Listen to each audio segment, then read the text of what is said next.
तो मूवी शुरू होती है फ्यूचर की एक सिटी ग्लेनवुड से, जो बहुत ही हाई टेक और एडवांस तरीके से बनी हुई है। यहाँ चारों तरफ रोबोट्स फैले हुए हैं और लोग भी अपने हर काम के लिए इन्हीं रोबोट्स पर डिपेंड रहते हैं। आगे हम एक मे नाम की लड़की को देखते हैं जो अपनी मॉम मॉली के साथ रहती है। पता चलता है कि उसके डैड के जाने के बाद उसकी मॉम का सारा वक्त अपने रोबोट के साथ गुजरता है और इस वजह से वो मे पर बिल्कुल ध्यान नहीं देती। आज भी वो लोग IQ रोबोटिक कंपनी के एक प्रोडक्ट लॉन्च पर जा रहे हैं जो अपने क्यूबोर्ड्स का नया वर्जन जेन 6 लॉन्च करने वाले हैं। मे यहाँ आकर बिल्कुल खुश नहीं होती और अपनी मॉम से नजर बचाकर मस्ती करने निकल जाती है। एक रोबोट उसे वापस अपने पेरेंट्स के पास जाने को कहता है, लेकिन मे उल्टा उसी पर बैठकर उड़ने लगती है। रोबोट उसका वेट नहीं झेल पाता और जल्दी ही क्रैश होकर उसे नीचे ले आता है। वहाँ कुछ सिक्योरिटी बोट्स मे को पकड़ने आते हैं और उनसे बचकर भागते वो एक सीक्रेट लैब में पहुंच जाती है। यहाँ हम एक साइंटिस्ट डॉक्टर राइस और उसके रोबोट को किसी प्रोजेक्ट 77 पर काम करते हुए देखते हैं और पता चलता है कि ये सब वो छुप कर रहा है। उसकी जाते ही मे बाहर आती है और देखती है कि प्रोजेक्ट 77 असल में क्यूबोर्ड से भी बड़ा एक रोबोट है।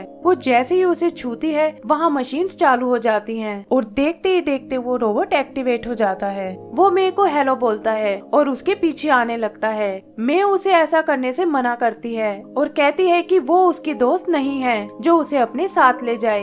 तभी वो सिक्योरिटी रोबोट वहाँ आकर मे को अपने साथ ले जाता है और 77 देखता है कि उसका बैग यहीं रह गया है। आगे हम IQ रोबोटिक के CEO जस्टिन को देखते हैं जो अपना नया रोबोट जेन 6 लॉन्च करता है और कहता है कि इसके बाद किसी को भी और नए रोबोट्स की जरूरत नहीं पड़ेगी। वो वहाँ आए सभी लोगों को फ्री में जेन 6 का मॉडल गिफ्ट करता है और कहता है कि आज से उनकी लाइफ बदलने वाली है। फिर वो अपने रोबोट बॉडीगार्ड एरिस के साथ डॉक्टर राइस से मिलने जाता है, जिसे लगता है कि उन्हें अभी जेन 6 पर कुछ और टेस्ट करके देखने चाहिए, लेकिन जस्टिन कहता है कि उसके प्रोडक्ट्स दुनिया को बदलने के लिए तैयार हैं। आगे राइस का रोबोट उसे बताता है कि 77 लैब तोड़कर बाहर निकल गया है और ये सुनकर राइस परेशान हो जाता है क्योंकि वो ये एक्सपेरिमेंट जस्टिन से छुप कर रहा था।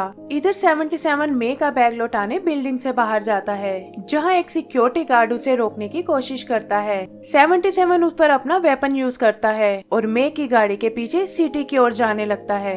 वहाँ उसे रोकने कुछ और रोबोट्स आते हैं, लेकिन वो उसके वेपन्स का सामना नहीं कर पाते। ये देखकर सिटी की पुलिस फोर्स उस पर और डेडली वेपन से हमला करती है और एक ब्रिज टूटने से 77 नीचे गिर जाता है। यहाँ वो अपने सिस्टम्स को चेक करता है और देखता है कि उसकी मेमोरी ड्राइव खराब हो गई है। सिस्टम उसे बताता है कि इससे उसकी मेमोरी जल्दी ही फुल हो जाएगी, लेकिन 77 बिना इसकी परवाह किए मे का बैग लौटाने जाता है। आगे हम मे को स्कूल में देखते हैं जहाँ बाकी स्टूडेंट्स अपने जेन 6 के साथ एंजॉय कर रहे हैं और ये देखकर वो बाहर फील्ड में आकर खेलने लगती है। यहाँ उसका सामना एक लड़की ग्रीनवुड से होता है जो उसे बुली करने की कोशिश करती है और उसे सबक सिखाने के लिए मे अपनी फुटबॉल से उस पर अटैक करती है। ग्रीनवुड अपने रोबोट्स की मदद से उसे बहुत मारती है और घायल में उदास होकर वापस अपने घर चली जाती है। वहाँ वो देखती है कि हमेशा की तरह उसकी मॉम अपने रोबोट के साथ बिजी है और वो अपने रूम में जाने लगती है। तभी उसकी मॉम की नजर उस पर पड़ती है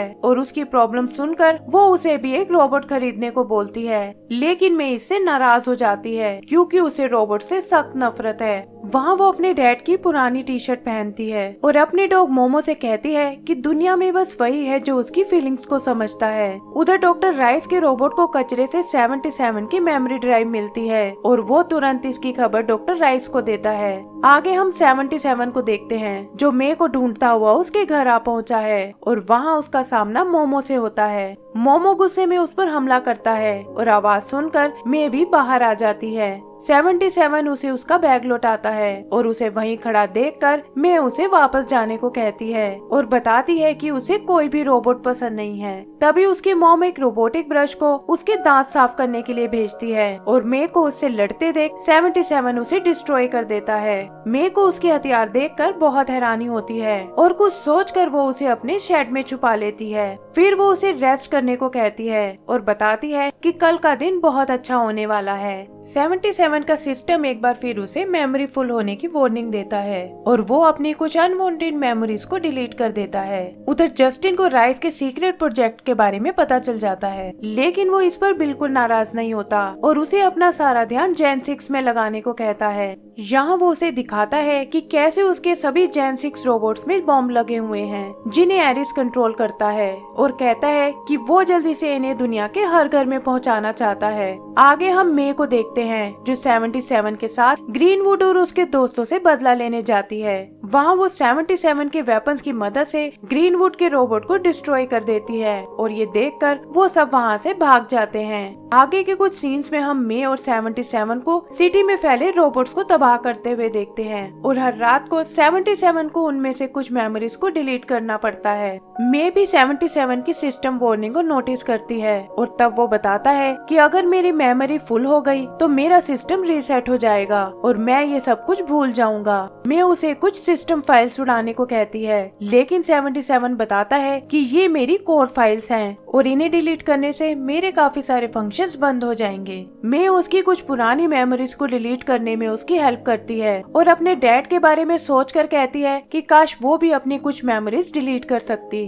इधर एक टॉक शो का होस्ट जस्टिन से उस रोबोट के बारे में पूछता है जो पूरे शहर में तबाही मचा रहा है, लेकिन जस्टिन ये बोलकर बच निकलता है कि इस रोबोट का उसकी कंपनी से कोई लेना देना नहीं है। गुस्से में वो राइस को बांध देता है और अपने एक रोबोट से डराकर उसे 77 को ढूंढने को कहता है। राइस बाकी रोबोट्स के कैमरास की मदद से उसे लोकेट करने लगता है और मे को देखकर समझ जाता है कि अगर इस लड़की का पता चल जाए तो 77 तक भी पहुंच सकते हैं। उधर में एक बार फिर 77 के साथ मिलकर ग्रीनवुड और उसके गैंग पर हमला करती है और 77 के ना चाहते हुए भी उसे अपने वेपन्स यूज करने को कहती है। फिर वो उसे ग्रीनवुड को ब्लास्ट करने को कहती है, लेकिन 77 उसकी बात मानने से मना कर देता है और मे गुस्से में नाराज होकर वहाँ से चली जाती है। उस रात शेड में अपनी मेमोरीज डिलीट करने की बजाय 77 अपने वेपन सिस्टम उड़ा देता है ताकि मे उनका गलत यूज ना कर पाए। वो मे को भी ये बताने जाता है, लेकिन देखता है कि वो अपने रूम में नहीं है। उसके पैरों के निशान फॉलो करते हुए वो उसके पीछे जाता है और देखता है कि वो एक जगह मोमो के साथ बैठी हुई है। वो उसे अपना बनाया एक प्रोजेक्टर दिखाता है जिसमें मे और उसकी फैमिली की कुछ पुरानी पिक्चर्स हैं। वो उसे यकीन दिलाता है कि वो कभी उसे छोड़कर नहीं जाएगा और उन दोनों में एक बार फिर से दोस्ती हो जाती है। घर आकर मे देखती है कि डॉक्टर राइस वहाँ बैठा हुआ है और उसकी मॉम उसे 77 को बुलाने के लिए कहती है। डॉक्टर राइस 77 को चेक करता है और कहता है कि इस नई ड्राइव से वो इसे फॉर्मेट कर सकता है। मे उसे ऐसा करने से मना करती है, लेकिन उसकी मॉम बताती है कि ये डॉक्टर राइस का क्यूबोट है और वो जैसे चाहे इसे यूज कर सकते हैं। तब राइस उन्हें बताता है कि ये कोई आम क्यूबोट नहीं बल्कि एक स्पेशल रोबोट है जिसे उसने एक खास मकसद के लिए बनाया है।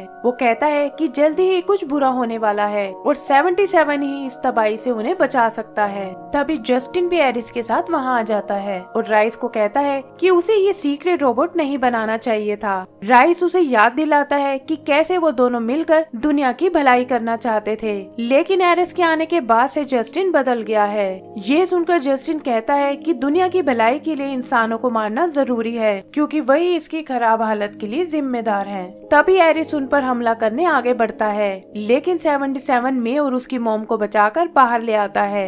एरिस और उसके बीच में लड़ाई शुरू हो जाती है और मैं देखती है कि 77 अपने वेपन का यूज नहीं कर रहा है। वो जस्टिन पर हमला करती है जो अजीब ढंग से एरिस को कंट्रोल कर रहा है और तभी जस्टिन जाग कर उसे पकड़ लेता है। 77 मे को बचाकर पीछे की ओर आता है जहाँ वो एक बड़े से प्लेन को आते हुए देखते हैं। मे उसे अपनी मॉम की याद दिलाती है, लेकिन इससे पहले कि वो उसे बचा पाए जस्टिन उसे पकड़कर अपने साथ ले जाता है। एरिस एक बार फिर उन पर हमला करता है, लेकिन 77 मे और मोमो को लेकर एक गटर के रास्ते बच निकलता है। वहाँ वो मे को बताता है कि मैंने तुम्हारी मेमोरीज सेव करने के लिए अपने वेपन सिस्टम को डिलीट कर दिया था और इसीलिए मैं तुम्हारी मॉम को नहीं बचा सका। मे को ये सुनकर बहुत गुस्सा आता है और वो उसे एक बेकार रोबोट कहकर वहाँ से चली जाती है। फिर वो अकेले ही अपनी मॉम को बचाने जस्टिन की कंपनी में जाती है, लेकिन उसका रोबोट उसे पकड़ लेता है। तभी 77 वहाँ आकर उसे बचा लेता है और बताता है कि अपने वेपन्स को वापस लाने के लिए मुझे खुद को रीसेट करना होगा जिससे मैं तुम्हें भूल जाऊंगा।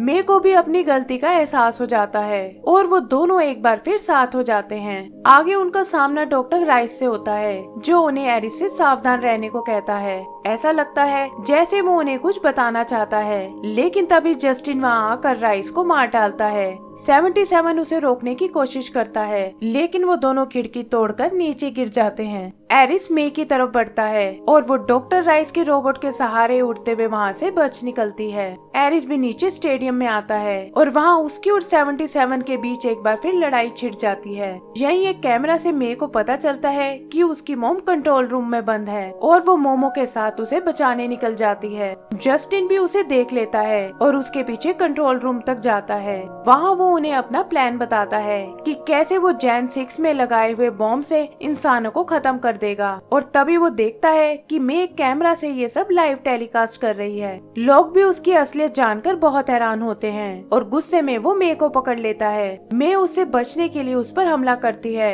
और उसकी चोट से जस्टिन की एक आंख बाहर निकल आती है। यहाँ पता चलता है कि जस्टिन असल में एक रोबोट है जिसे एरिस कंट्रोल कर रहा है। वो सबको बताता है कि उसने बहुत पहले ही जस्टिन को मार डाला था और दुनिया को बेहतर बनाने के लिए अब वो बाकी इंसानों को भी मार डालेगा। फिर एरिस अपने क्यूबोर्ड्स को ब्लास्ट के लिए एक्टिवेट करता है और उन्हें 77 पर हमला करने को कहता है। मे भी अपनी मोम और मोमो के साथ बाहर लोगों की मदद करने जाती है और यहाँ उसे ग्रीनवुड मिलती है। वो दोनों किसी तरह लोगों को बाहर भागने में मदद करती हैं और तभी जस्टिन वहाँ आकर उसे पकड़ लेता है। इधर 77 देखता है कि एरिस ने अपने लिए एक आर्मर मंगाया है और वो उसकी नई पावर का मुकाबला नहीं कर पाता। वो एरिस को समझाने की कोशिश करता है, लेकिन इसका कोई फायदा नहीं होता और एरिस अपने हजारों बोट्स को वहाँ बुला लेता है। तभी 77 की नजर मे पर पड़ती है जिसे जस्टिन ने पकड़ा हुआ है।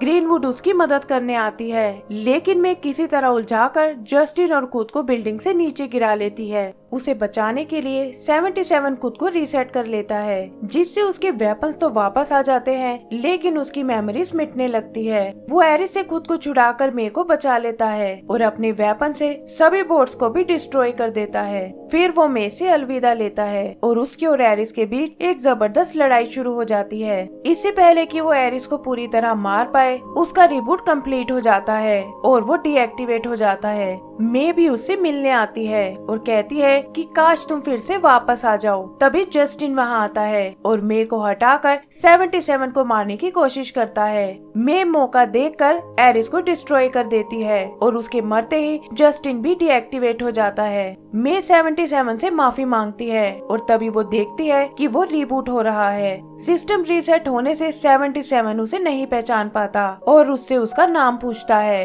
ये देखकर मे रोने लगती है और उसकी मॉम उसे गले से लगा लेती है। एंड सीन में हम देखते हैं कि मे एक बार फिर 77 के साथ नई मेमोरीज बना रही है और इसी के साथ हमारी मूवी खत्म हो जाती है। तो दोस्तों, अगर आपको ये मूवी पसंद आई हो तो प्लीज हमें लाइक एंड सब्सक्राइब करना ना भूलें। Thank you.